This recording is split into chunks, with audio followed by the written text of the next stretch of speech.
It's often said that hurt people hurt people. And, well, I think that is true in many cases.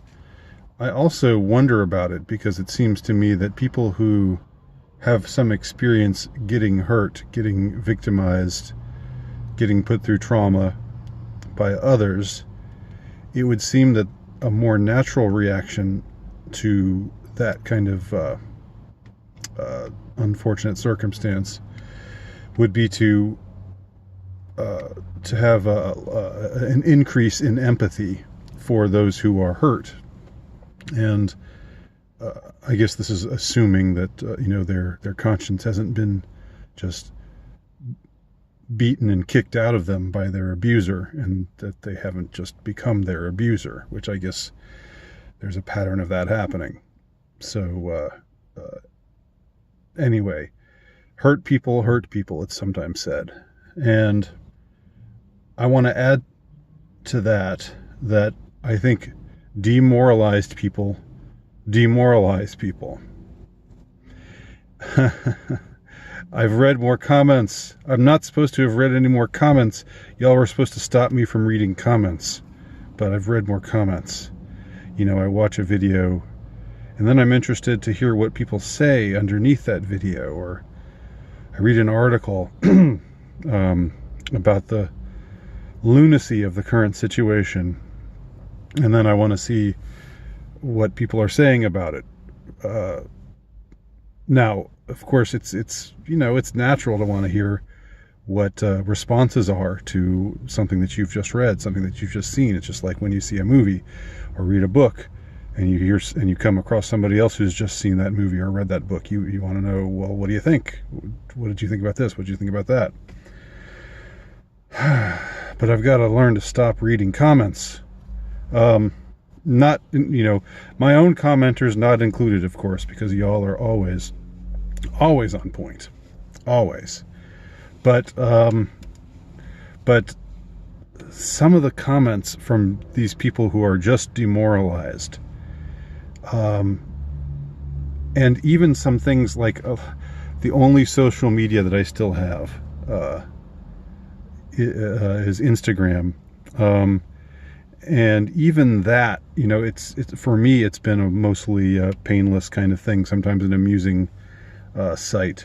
But there have been people there that I've had to mute or unfollow, just because everything that they were I shouldn't say every post, but just about, a preponderance of posts that they were putting up there were just about, how demoralized they were. And I don't want to give anything away. I don't want to single any person out. So I'm not going to give the quote that really made me just shake my head and realize I've got to mute this person. Because you have to take care of what's going into your ears, what's going into your consciousness, what's going into your eyes too, all your senses.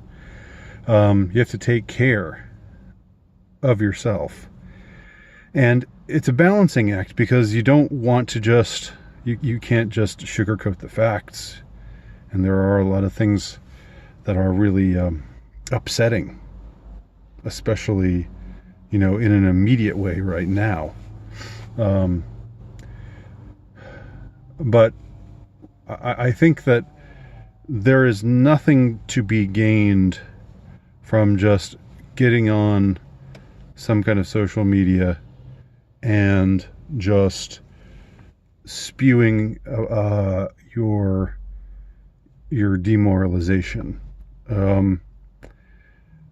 Again, I'm not going to single anybody out by their quotes, but I've read some humdingers. I've read some quotes, and that just, it's like, well, do you really want to help the situation? Are you really trying to help people, recover some sense of normalcy, or retain some shred of hope? Or are you just going to talk about how demoralizing everything is? And I understand getting demoralized. I would just say, and I've said this before, when I've talked about my dislike of the black pill philosophy, I've said this before. I think that if you are demoralized, it's not helpful to put it out there how demoralized you are. This is and again, I want to make it clear, I'm not holding it against people for feeling the way that they feel. You feel the way you feel at a given time, and that's just how you feel at that given time.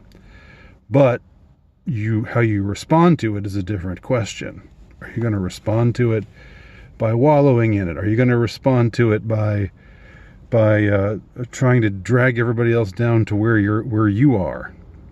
By making some incredibly demoralizing comment in the comment section, or are you maybe just gonna, I don't know, hold off, and do whatever helps in this kind of situation? Maybe it's prayer, maybe it's just a kind of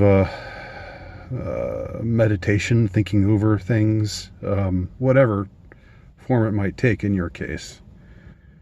Just keep in mind that you have a responsibility. In an ironic way, it's true. This whole fear of contagion thing. It's just not true in the way that they're broadcasting it as being true. The contagion is fear, anxiety, despair, dread, demoralization. And and when you and you have to put I'm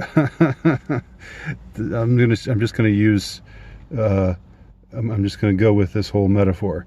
You've got to put on a mask that keeps the contagion of demoralization from seeping into your system and infecting you.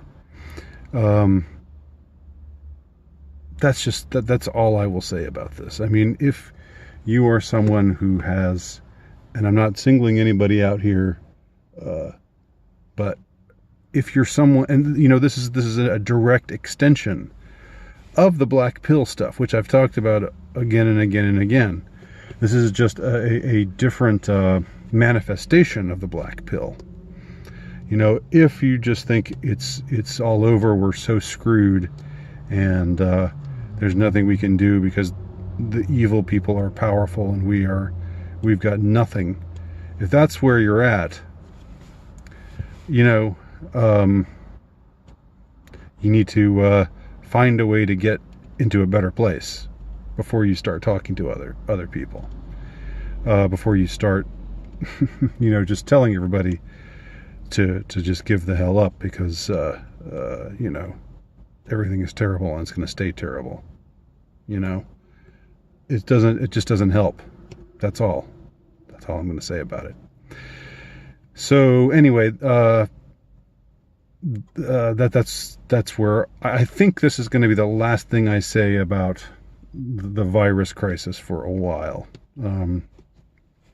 But we'll see. I know you kind of have to talk about it right now, but I'm going to try to talk about some other things too.